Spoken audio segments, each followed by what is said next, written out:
Hi friends, piece ಕಿಚನ್ಗೆ ಸ್ವಾಗತ. ನಾವು ಇವತ್ತು ಮಾಡುತ್ತಿರುವ ರೆಸಿಪಿ ಸೋಯಾ ಚಂಕ್ಸ್ ಪಲಾವ್. ಒಂದು ಸರ್ತಿ ಈ ವಿಧಾನದಲ್ಲಿ ಟ್ರೈ ಮಾಡಿ, ತುಂಬಾ ಟೇಸ್ಟಿಯಾಗಿರುತ್ತೆ. ಮಾಡೋದು ಕೂಡ ತುಂಬಾ ಈಸಿ. ಏನು ರುಬ್ದೇ ಮಸಾಲೆನ ಹಾಗೆ ಮಾಡಿ ತೋರಿಸ್ತಾ ಇರೋವಂಥದ್ದು. ಹಾಗಿದ್ರೆ ನಮ್ಮ ವಿಡಿಯೋ ನೋಡೋದಕ್ಕಿಂತ ಮುಂಚೆ ಪ್ಲೀಸ್ ನಮ್ಮ ಚಾನಲ್ನ ಸಬ್ಸ್ಕ್ರೈಬ್ ಮಾಡಿ, ಸಪೋರ್ಟ್ ಮಾಡಿ, ಲೈಕ್ ಮಾಡಿ, ಶೇರ್ ಮಾಡಿ, ಪಕ್ಕದಲ್ಲೇ ಕಾಣೋ ಬೆಲ್ ಲೈಕ್ ಮೇಲೆ ಕ್ಲಿಕ್ ಮಾಡಿ. ಹಾಗಿದ್ರೆ ಸೋಯಾ ಚಂಕ್ಸ್ ಪಲಾವ್ ಮಾಡೋ ವಿಧಾನ ಹೇಗೆ ನೋಡೋಣ ಬನ್ನಿ. ಫಸ್ಟು ನಾವು ಸೋಯಾ ಚಂಕ್ಸ್ನ ನೆನೆಸ್ಕೋಬೇಕಾಗುತ್ತೆ. ನಾನು ಅದಕ್ಕೆ ಇಲ್ಲಿ ಒಂದು ಬೌಲ್ ತಗೊಂಡು, ಒಂದು ಚಿಕ್ಕ ಬೌಲಲ್ಲಿ ಒಂದು ಮುಕ್ಕಾಲು ಬೌಲ್ ಆಗೋಷ್ಟು ಸೋಯಾ ಚಂಕ್ಸ್ನ ತೊಗೊಂಡಿದ್ದೀನಿ. ನಾನಿಲ್ಲಿ ಚಿಕ್ಕದನ್ನ ತೊಗೊಂಡಿದ್ದೀನಿ, ನೀವು ದೊಡ್ಡ ಸೋಯಾ ಚಂಕ್ಸ್ನೂ ತೊಗೋಬೋದು. ಇಲ್ಲಿ ಬಿಸಿ ನೀರನ್ನ ನಾನು ಸೇರಿಸ್ಬಿಟ್ಟು ಇದನ್ನು ನೆನೆಯೋದಕ್ಕೆ ಬಿಡ್ತಾಯಿದ್ದೀನಿ. ನಾವು ಮಸಾಲೆ ಎಲ್ಲ ರೆಡಿ ಮಾಡ್ಕೊಳ್ಳೋಷ್ಟರೊಳಗಡೆ ಇದು ನೆನ್ಕೊಳ್ಳುತ್ತೆ, ಅದಕ್ಕೋಸ್ಕರ. ನೆಕ್ಸ್ಟು ನಾನಿಲ್ಲಿ ಒಂದು ಕುಕ್ಕರ್ ತೊಗೊಂಡಿದ್ದೀನಿ. ಕುಕ್ಕರ್ ಬಿಸಿಯಾಗಿದೆ, ಅದಕ್ಕೆ ಒಂದು 4ರಿಂದ 5 ಟೇಬಲ್ ಸ್ಪೂನ್ ಆಗೋಷ್ಟು ಕುಕ್ಕಿಂಗ್ ಆಯಿಲ್ನ ಸೇರಿಸ್ಕೊತಾ ಇದ್ದೀನಿ. Sunflower oil. ಈಗ ಆಯಿಲೆಲ್ಲ ಬಿಸಿಯಾಗಿದೆ, ಇದಕ್ಕೆ ನಾನು ಸ್ಪೈಸಸ್ನ ಸೇರಿಸ್ಕೊತಾ ಇದ್ದೀನಿ. 1 ಇಂಚ್ ಆಗೋಷ್ಟು ಚಕ್ಕೆ, ಹಾಗೆ ಸ್ವಲ್ಪ ಸೋಂಪು, ಹಾಗೆ 2 ಲವಂಗ, ಸ್ವಲ್ಪ ಕಸೂರಿ ಮೇಥಿ, 1 ಪಲಾವ್ ಎಲೆನ ತೊಗೊಂಡಿರೋ ಅಂಥದ್ದು. ಈಗ ಇದನ್ನೆಲ್ಲ ಇದರೊಳಗಡೆ ಸೇರಿಸ್ಕೊಂಡು ಲೋ ಫ್ಲೇಮ್ ಇಟ್ಕೋಬೇಕು. ಈಗ ಇದಕ್ಕೆ ನೀವು ಏಲಕ್ಕಿನೂ ಸೇರಿಸ್ಕೋಬೋದು, ಸ್ಟಾರು ಅದೆಲ್ಲನ. ನಾನು ಅದೆಲ್ಲ ಏನೂ ಸೇರಿಸಿಲ್ಲ. ಈಗ ಅದಕ್ಕೆ ನಾನು 1 ಕಡ್ಡಿ ಆಗೋಷ್ಟು ಕರ್ಬೇವಿನ ಸೊಪ್ಪನ್ನ, ಹಸಿ ಕರ್ಬೇವಿನ ಸೊಪ್ಪು ತೊಗೊಂಡಿದ್ದೀನಿ. ಅದನ್ನು ಇದರೊಳಗಡೆ ಸೇರಿಸ್ಕೊಳ್ಳೋಣ. ಈಗ ಇದನ್ನೆಲ್ಲ ಒಂದು ಸರ್ತಿ ಫ್ರೈ ಮಾಡಿಕೊಂಡು, ಇದಕ್ಕೆ ನಾನೀಗ 1 ಮೀಡಿಯಮ್ ಸೈಜ್ ಆಗೋಷ್ಟು ಈರುಳ್ಳಿನ ಸ್ಲೈಸಾಗಿ ಕಟ್ ಮಾಡಿಕೊಂಡು ತೊಗೊಂಡಿರೋ ಅಂಥದ್ದು. ನೀವು ಜಾಸ್ತಿ ಮಾಡ್ಕೊಳ್ಳೋದಾದರೆ ಸ್ವಲ್ಪ ಕ್ವಾಂಟಿಟಿನ ಜಾಸ್ತಿ ಮಾಡ್ಕೊಳ್ಳಿ. ನಾನು ಒಂದು 2ರಿಂದ 3 ಜನ ತಿನ್ನೋವಷ್ಟು ಮಾಡಿ ತೋರಿಸ್ತಾ ಇರೋ ಅಂಥದ್ದು. ಈಗ ಇದನ್ನೆಲ್ಲ ಒಂದು ಸತಿ ಫ್ರೈ ಮಾಡ್ಕೊಳ್ಳೋಣ. ಆಯಿಲಲ್ಲಿ ಹಸಿ ವಾಸನೆ ಹೋಗಬೇಕು, ಈರುಳ್ಳಿ ಗೋಲ್ಡನ್ ಬ್ರೌನ್ ಕಲರ್ ಆಗಬೇಕು, ಆ ರೀತಿ ನಾವು ಫ್ರೈ ಮಾಡಬೇಕಾಗುತ್ತೆ. ನಾವು ಎಲ್ಲನೂ ತರಕಾರಿ ಬೇಕು ಅಂದರೆ ಎಕ್ಸ್ಟ್ರಾ ತರಕಾರಿನ ಆ್ಯಡ್ ಮಾಡ್ಕೋಬೋದು. ಇಲ್ಲ ನಾವು ಏನು ರುಬ್ದೇ ಈಸಿಯಾಗಿ ಬಿಗಿನರ್ಸು, ಬ್ಯಾಚುಲರ್ಸು ಎಲ್ಲರೂ ಈಸಿಯಾಗಿ ಮಾಡ್ಕೋಬೋದು. ಮಿಕ್ಸಿನೇ ಬೇಕು ಅಂತ ಏನಿಲ್ಲ ನಾವು. ಈಗ ಇದೆಲ್ಲ ನೋಡಿ 2 ನಿಮಿಷ ಫ್ರೈ ಆಗಿದೆ, ಗೋಲ್ಡನ್ ಬ್ರೌನ್ ಕಲರ್ ಬಂದಿದೆ. ಈಗ ಇದಕ್ಕೆ ನಾನು ಖಾರಕ್ಕೆ ಅನುಗುಣವಾಗಿ ಹಸಿಮೆಣ್ಸಿಕಾಯಿನ ತೊಗೊಂಡಿರೋ ಅಂಥದ್ದು. ನೀವು ಹಸಿಮೆಣ್ಸಿಕಾಯಿ ಬೇಡ ಅಂದರೆ ಸ್ಕಿಪ್ ಮಾಡಿಕೊಂಡು ಖಾರದ ಪುಡಿನೂ ಸೇರಿಸ್ಕೋಬೋದು. ನಾನಿಲ್ಲಿ ಹಸಿಮೆಣ್ಸಿಕಾಯಿನ ಸೇರಿಸ್ಕೊತಾ ಇದ್ದೀನಿ.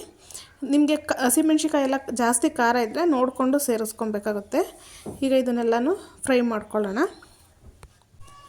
ನೋಡಿ, ಈಗ ಇದೆಲ್ಲ ಚೆನ್ನಾಗಿ ಫ್ರೈ ಆಗಿದೆ. 1-2 ನಿಮಿಷ ಫ್ರೈ ಆದರೆ ಸಾಕಾಗುತ್ತೆ.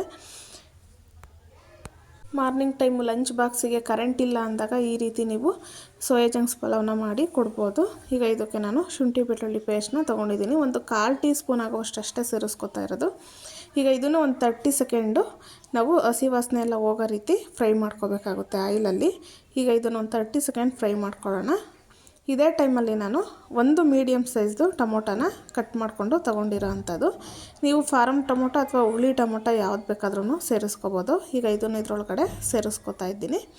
ನೀವು ಜಾಸ್ತಿ ಎಲ್ಲ ಮಾಡೋದಾದರೆ, ಹುಳಿ ಸ್ವಲ್ಪ ಜಾಸ್ತಿ ಇಷ್ಟಪಡೋದಾದರೆ 2 ಟೊಮೊಟೊನೂ ಸೇರಿಸ್ಕೋಬೋದು. ಇದಕ್ಕೆ ಖಾರ ಕಮ್ಮಿ ಮಾಡಿಕೊಂಡು ಮಾಡ್ಕೋಬೋದು.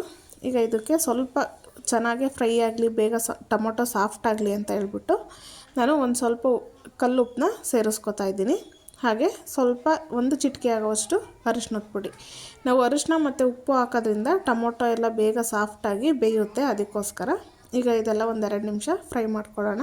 ಈಗ ನೋಡಿ, ಇದೊಂದು 2 ನಿಮಿಷ ಫ್ರೈ ಆಗಿದೆ. ಇದಕ್ಕೆ ನಾನಿಲ್ಲಿ ವೆಜಿಟೇಬಲ್ಸ್ನ ಸೇರಿಸ್ಕೊತಾ ಇದ್ದೀನಿ. ವೆಜಿಟೇಬಲ್ಸು ಕಂಪ್ಲೀಟ್ಲಿ ಆಪ್ಷನಲ್ಲು, ಬೇಕು ಅಂದರೆ ಸೇರಿಸ್ಕೊಳ್ಳಿ, ಇಲ್ಲಾಂದರೆ ಬೇಡ. ನಾನಿಲ್ಲಿ ಒಂದು ಸ್ವಲ್ಪ ಕ್ಯಾರೆಟು, ಒಂದು ಚಿಕ್ಕದು ಆಲೂಗಡ್ಡೆ, ಹಾಗೆ ಒಂದು 5ರಿಂದ 6 ಬೀನ್ಸ್ನ ತೊಗೊಂಡಿರೋಂಥದ್ದು. ಸ್ವಲ್ಪ ಈ ರೀತಿ ದೊಡ್ಡದಾಗೇ ಕಟ್ ಮಾಡಿಕೊಂಡ್ರೆ ಸಾಕಾಗುತ್ತೆ. ನಿಮಗೆ ತರಕಾರಿ ಎಲ್ಲ ಬೇಡ ಅಂದರೆ ಸ್ಕಿಪ್ ಮಾಡ್ಕೋಬೋದು. ಈಗ ಜಿಮ್ಗೆಲ್ಲ ಹೋಗೋರು, ಪ್ರೋಟೀನು ಫೈಬರು ಬೇಕು ಅನ್ನೋರು ಈ ರೀತಿ ಸ್ವಲ್ಪ ತರಕಾರಿನ ಆ್ಯಡ್ ಮಾಡಿಕೊಂಡ್ರೆ ಚೆನ್ನಾಗಿರುತ್ತೆ. ಈಗ ಇದನ್ನೆಲ್ಲ ಒಂದು ಸರ್ತಿ ಆಯಿಲಲ್ಲಿ ಮಿಕ್ಸ್ ಮಾಡ್ಕೊಂಡು 1-2 ನಿಮಿಷ ಫ್ರೈ ಮಾಡ್ಕೊಳ್ಳೋಣ. ನೋಡಿ, ಈಗ 1-2 ನಿಮಿಷ ಆಗಿದೆ. ನಾನಿಲ್ಲಿ ಒಂದು ಚಿಕ್ಕ ಕೈ ಮುಷ್ಟಿ ಆಗೋವಷ್ಟು ಕೊತ್ತಂಬರಿ ಸೊಪ್ಪು, ಹಾಗೆ ಪುದೀನನ ತೊಳೆದ್ಬಿಟ್ಟು ಸಣ್ಣಗೆ ಚಾಪ್ ಮಾಡಿ ಸೇರಿಸ್ಕೊತಾ ಇದ್ದೀನಿ.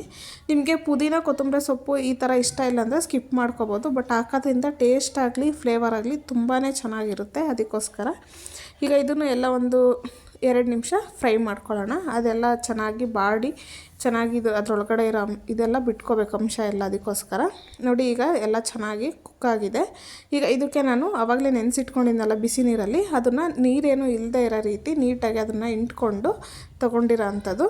ನೀರೆಲ್ಲ ಇದ್ದರೆ ಜಾಸ್ತಿ ರೈಸ್ಗೆ ನೀರೆಲ್ಲ ಬಿಟ್ಕೊಂಡು ಮೆದುವಾಗಿಬಿಡುತ್ತೆ ರೈಸು, ಅದಕ್ಕೋಸ್ಕರ ಈ ರೀತಿ ನೀರೆಲ್ಲ ತೆಗೆದು ನಾವು ತೊಗೊಂಡ್ರೆ ಅಳತೆ ಪ್ರಕಾರ ನಮಗೆ ಸಿಗುತ್ತೆ, ಅದಕ್ಕೋಸ್ಕರ.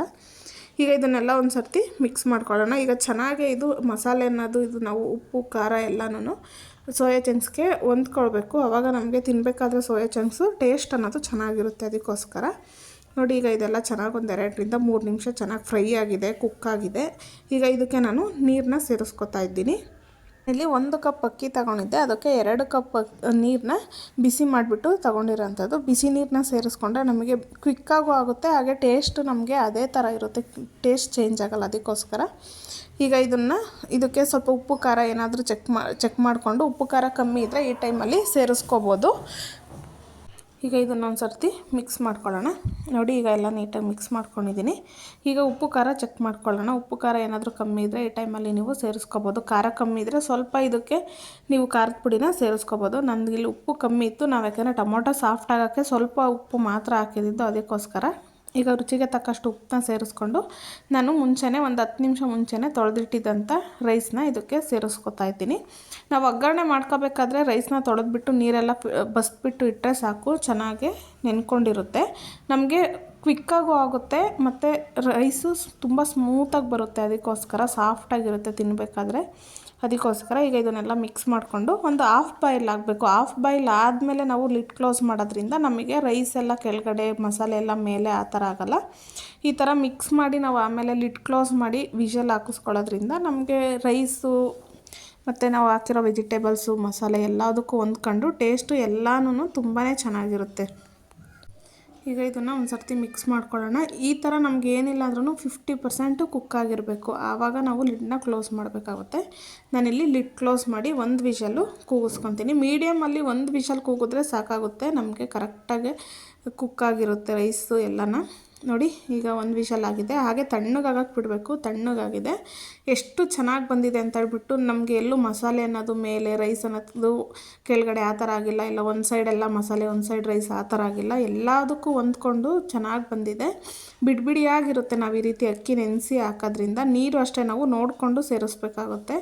ಈಗ ನೋಡಿ, ಇದನ್ನೆಲ್ಲ ಒಂದು ಸರ್ತಿ ಮಿಕ್ಸ್ ಮಾಡ್ಕೊಳ್ಳೋಣ. ತುಂಬಾ ಚೆನ್ನಾಗಿ ಬರುತ್ತೆ, ಟೇಸ್ಟ್ ಅಂತೂ ಸಖತ್ತಾಗಿರುತ್ತೆ. ಮಕ್ಕಳು ದೊಡ್ಡವರು ಎಲ್ಲರೂ ತಿನ್ಕೋಬೋದು. ಲಂಚ್ ಬಾಕ್ಸಿಗೆಲ್ಲ ಈ ಥರ ಮಾಡಿಕೊಡ್ಬೋದು, ಕರೆಂಟ್ ಇಲ್ಲ ಬೆಳಗ್ಗೆ ಹೊತ್ತು ಅಂದಾಗ. ನೋಡ್ತಾ ಇದ್ದೀರಲ್ಲ ಎಷ್ಟು ಚೆನ್ನಾಗಿ ಬಂದಿದೆ ಅಂತ ಹೇಳ್ಬಿಟ್ಟು.